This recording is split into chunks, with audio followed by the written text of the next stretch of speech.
دا Currituck as artist, جو کہ famous ایسے ہے آسکر وائلڈ کا، اس کا سیکنڈ پارٹ کو ہم آج کنٹینیو کریں گے۔ سیکنڈ پارٹ ایسے کا سٹارٹ ہوتا ہے ڈسکرپشن کے ساتھ، یعنی کہ سین کی ڈسکرپشن بتائی ہوئی ہے کہ ارنیسٹ اور گلبرٹ نے ایک بریک لیا ہے ڈنر کے لیے، اور ڈنر کے بعد وہ دوبارہ بات چیت شروع کرتے ہیں، اور سیکنڈ پارٹ کو سب ٹائٹل کیا گیا ہے with some remarks upon the importance of discussing everything،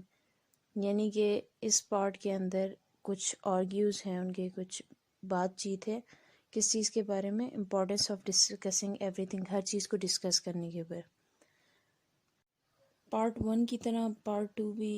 start ہوتا ہے ارنیسٹ کی کوشچن سے، اور اس کا کوشچن ہے if the critic is never a real interpreter, if his business is only innovation and not explanation، یعنی کہ کیا ایک کریٹک جو ہے اس کا کام انٹرپریٹیشن کرنا نہیں ہے، صرف اس کا کام انوویٹ کرنا، ایکسپلینیشن کرنا نہیں ہے، جس پر گلبرٹ سے جواب دیتا ہے کہ کریٹک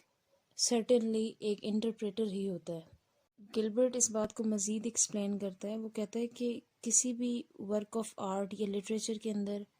بیک گراؤنڈ کا ہونا، ہسٹوریکل کانٹیکسٹ ہونا بہت زیادہ ضروری ہوتا ہے، لیکن ایک کرٹک کبھی بھی بیک گراؤنڈ کو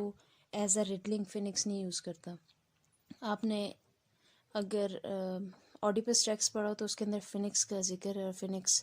وہ جو ریڈل پوچھتی ہے اور اس کا وہ جواب دینا پڑتا ہے، یعنی کہ ایز اے ریڈلنگ فینکس، یعنی کہ ایز اے پریشر کبھی بھی کرٹک ڈیل نہیں کرتا، بلکہ وہ اس ورک کو ایز اے گاڈس دیکھتا ہے۔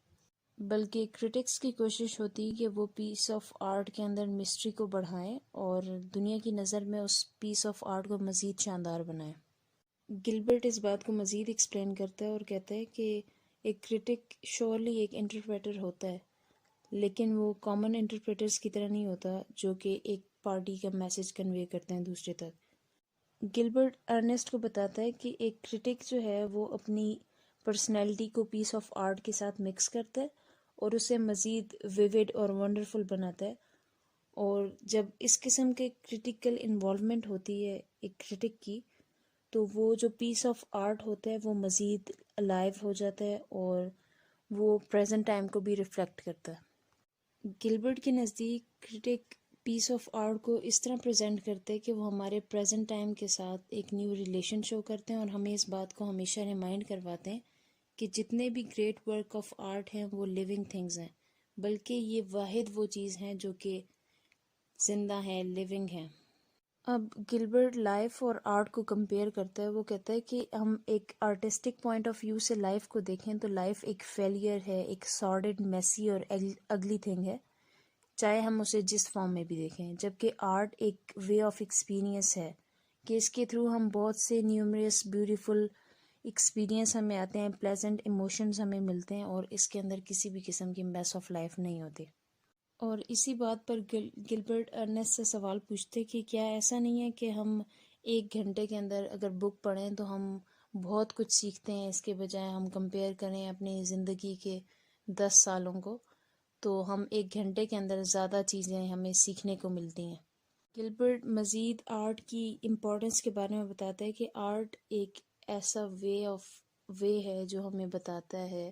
کہ ہمیں اپنی لائف سے کیسے اسکیپ ہونا ہے، ہمیں اپنے ایکسپیرینسز سے کیسے دور جانا ہے، اور ہم کیسے کسی اور لوگوں کے، کسی عظیم لوگوں کے ایکسپیرینسز کو یا ان کے پوائنٹس آف ویو کو، ان کے بلیفز کو کیسے دیکھ سکتے ہیں۔ بات کو ہم اپنی زندگی میں دیکھیں، ہم لوگ جب تنگ ہوئے ہوتے ہیں، ویسے تو ہمارا کوئی بک ریڈنگ کا اتنا خاص کوئی رجحان ہے نہیں ہمارا، جن کا ہوتا ہے، جن کی عادت ہوتی ہے بک ریڈنگ کی، پھر انہیں ادھر ادھر کی خبر نہیں ہوتی ہے، اور ان کے جب وہ بک ریڈنگ کرتے ہیں تو وہ کھو جاتے ہیں اس میں۔ لیکن ہم لوگ موویز دیکھنے والے ہیں، اور موویز، فلمز، ڈراماز، یہ سب آرٹ کی ہی فارم ہے، لٹریچر کی فارم ہے، تو ہم لوگ جب تنگ ہوئے ہوتے ہیں، ہماری کوشش ہوتی ہے ہم اپنے موڈ کے حساب سے کوئی مووی دیکھیں یا کچھ بھی پڑھیں، تو اس بات سے اندازہ لگائیں کہ ایک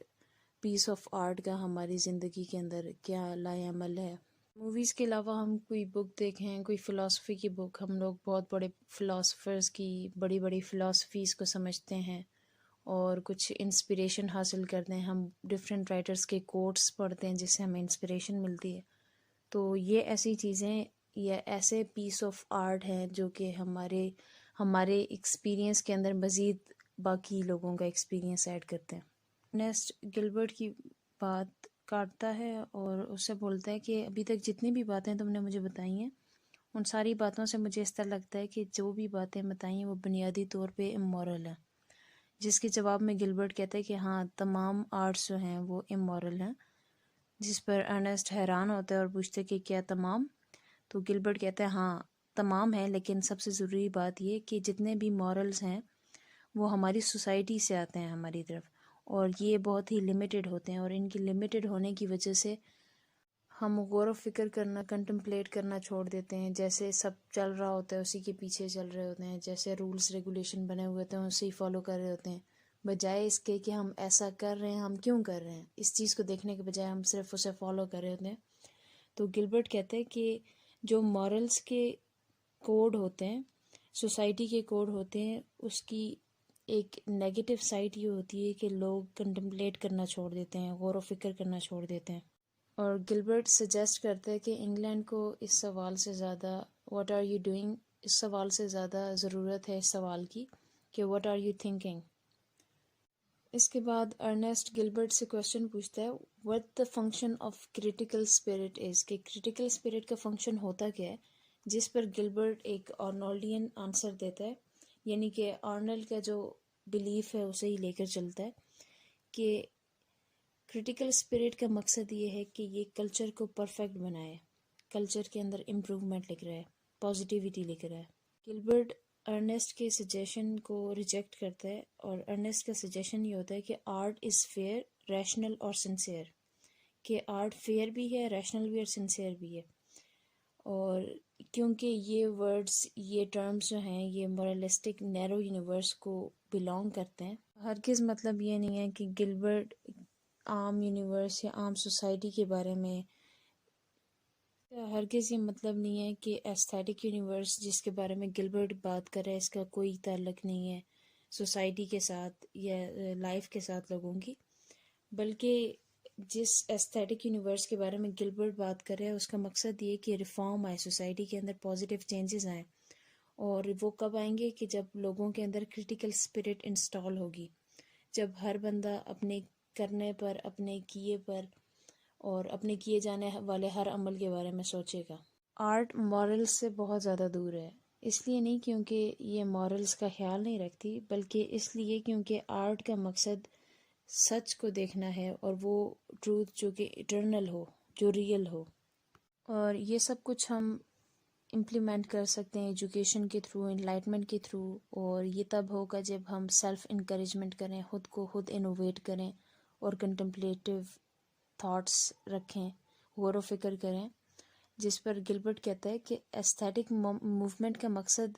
یہ ہے کہ لوگ سوچنا شروع کر دیں، غور و فکر کرنا شروع کر دیں، کنٹمپلیٹ کرنا شروع کر دیں،